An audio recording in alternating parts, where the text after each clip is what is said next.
Bonjour à tous, bienvenue dans cette nouvelle vidéo où je continue à vous présenter les tenues que j'ai choisies pour mes Sims qui vivent dans les années 1890.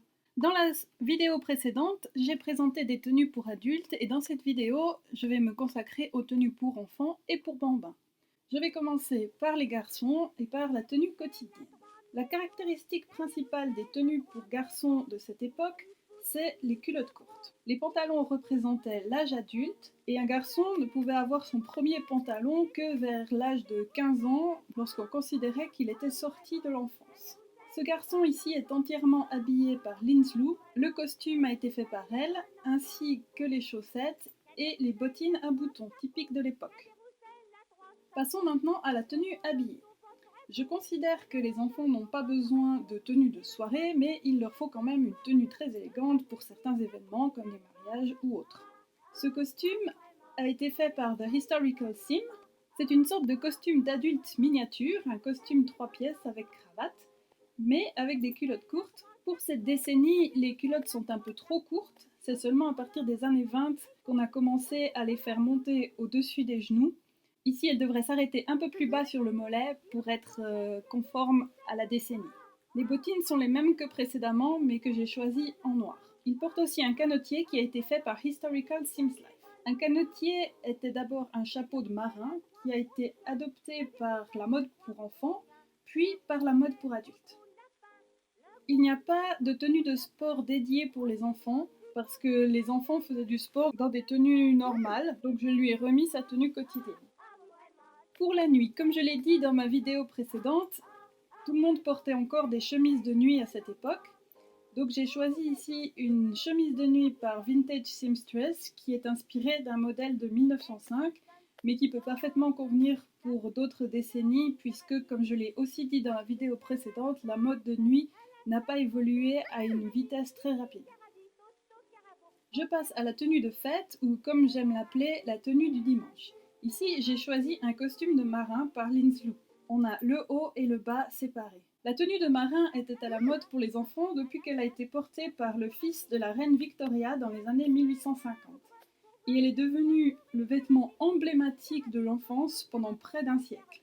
Les filles aussi étaient habillées en marin, mais on leur mettait une jupe au lieu des culottes courtes. La tenue qui a été faite par Lindslew existe aussi avec une jupe pour qu'on puisse utiliser cette tenue aussi pour les filles. Le bonnet de marin à pompons que j'ai utilisé a été fait par Vintage Seamstress.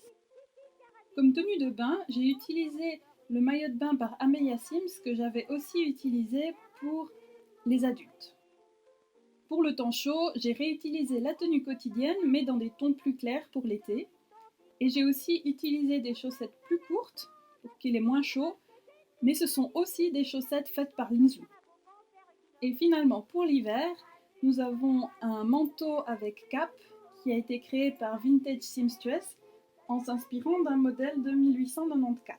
Les culottes courtes étaient aussi portées en hiver, c'est la raison pour laquelle on ne voit pas de pantalon dépassé en bas du manteau. Le sim porte aussi des moufles qui ont été faites par Provo Saiger.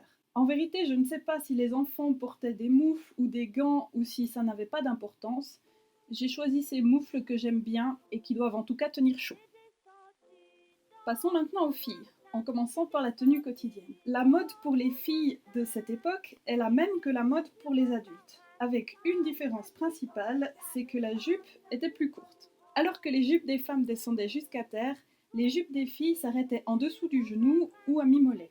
Les robes pour enfants étaient également moins rigides que celles des adultes, mais la rigidité est toute relative puisque les filles n'échappaient pas au port du corset. Ici, j'ai choisi cette robe victorienne par Lola Lilou. J'aime bien cette robe parce qu'elle s'arrête précisément en dessous des genoux, sans pour autant descendre jusqu'à terre. Par contre, il lui manque deux caractéristiques essentielles de cette décennie, c'est le col montant et les manches bouffantes. Comme coiffure, j'ai utilisé la coiffure du set Samantha par Lindslew, avec le nœud qui va avec et que l'on retrouve dans la catégorie chapeau.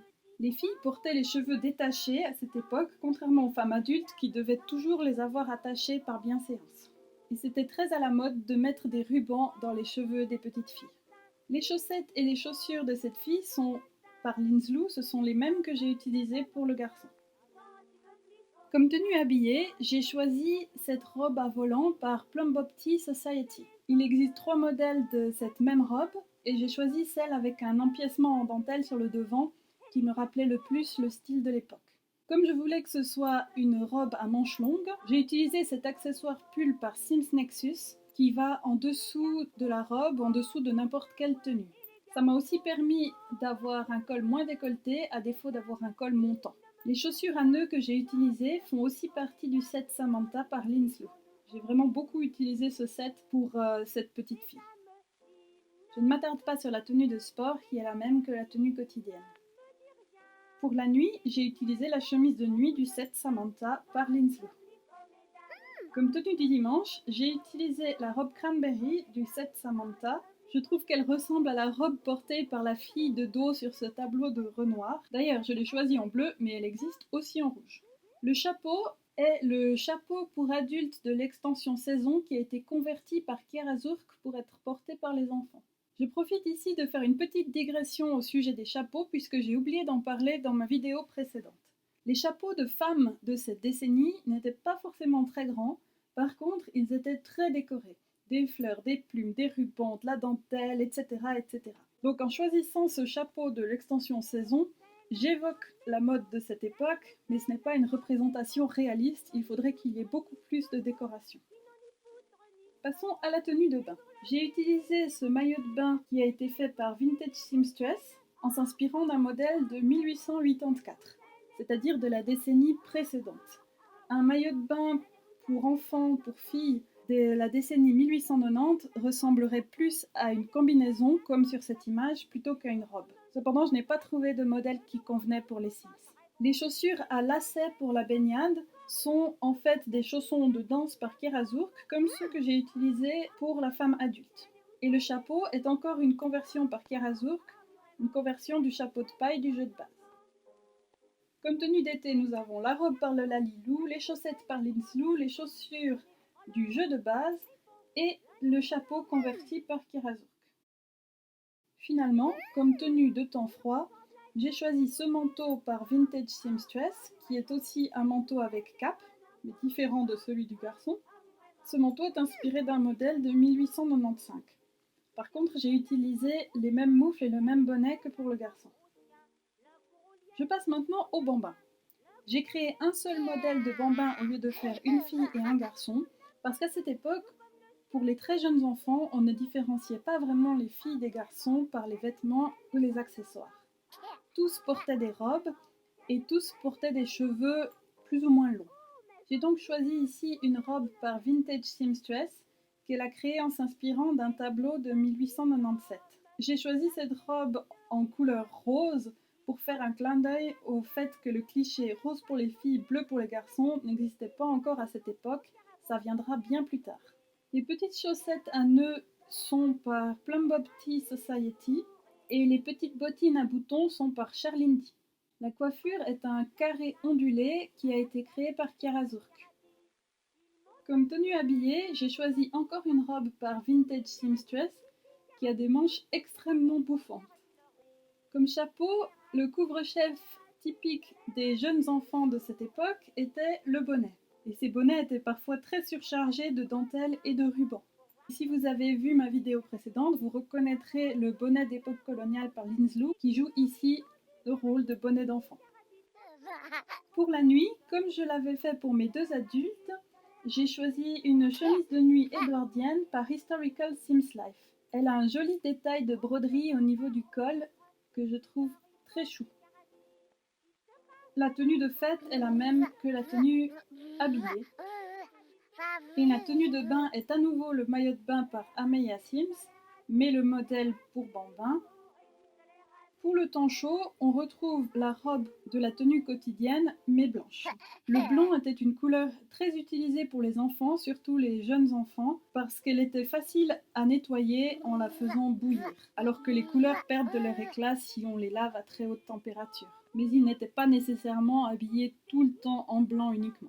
Le style de cette robe me fait penser aux robes que l'on appelait américaines, qui étaient des robes en forme de trapèze à partir du haut, par opposition aux robes cintrées à la taille. Ces robes américaines ont été beaucoup utilisées pour les jeunes enfants, donc garçons et filles, mais aussi pour les filles un peu plus âgées. sont des robes qui permettaient plus de mouvement pour les enfants et donc étaient considérées comme appropriées pour cet âge, alors même que ce n'était pas du tout un style à la mode pour les adultes. Pour le temps froid, c'est encore un manteau avec cape par Vintage Seamstress.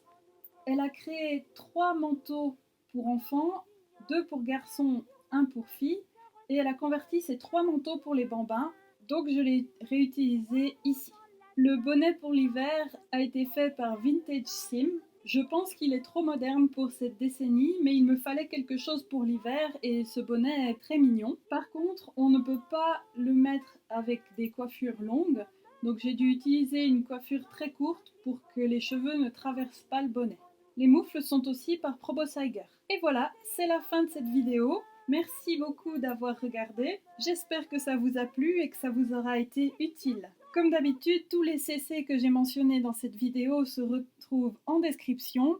Et allez vraiment visiter les blogs de ces créateurs, au-delà de ce que j'ai recommandé, parce qu'ils sont vraiment très talentueux et ont de très belles choses à proposer. Si cette vidéo vous a plu, cliquez sur j'aime, laissez-moi un commentaire et abonnez-vous pour voir mes prochaines vidéos. À bientôt, bye bye!